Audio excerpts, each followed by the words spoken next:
Ce fut une journée magnifique où je me promenais dans les bois, observant les diverses espèces d'oiseaux présentes.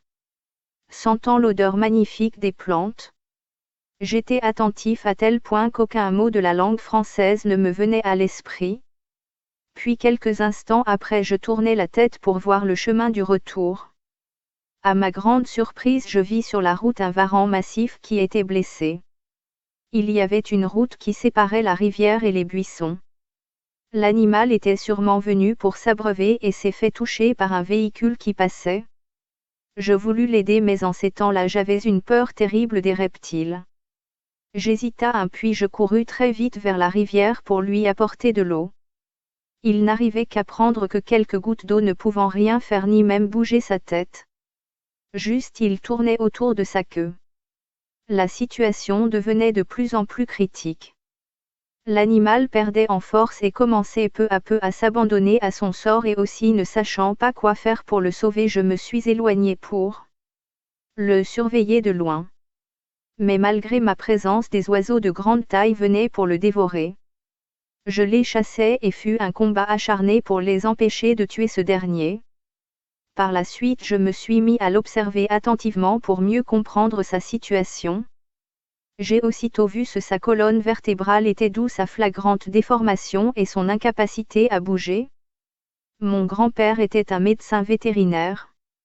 Je ne l'ai jamais connu et mon père m'a rarement parlé de lui mais à cet instant précis c'est comme si l'esprit de mon grand était avec moi pour faire fondre toutes mes peurs et me donner une intelligence me permettant de savoir quoi faire. Je saisis aussitôt un grand tuyau que j'ai ramassé pour venir le dresser devant l'animal. Il fit des efforts avec mon aide par un bâton pour y pénétrer. Je pris le tuyau pour transporter l'animal avec moi quelque part sur les buissons où il sera à l'abri des oiseaux qui voulaient le tuer. Puis je le cacha sur les buissons puis je me dis maintenant qu'il est un peu à l'abri je peux m'en aller espérant qu'il va mourir paisiblement sans être tué par les oiseaux.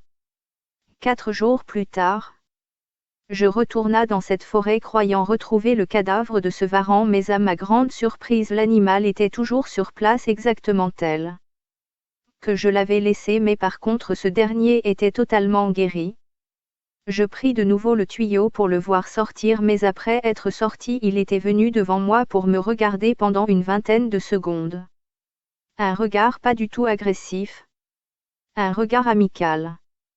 C'était en guise de remerciement. Ensuite il s'est faufilé rapidement sur les buissons et s'en est allé. Une joie et une amour immense me remplit le cœur. Cette joie désintéressée de voir cet animal qui avait presque effleuré la mort se rétablir et retrouver sa joie de vivre. Ce fut une expérience incroyable. Une véritable méditation.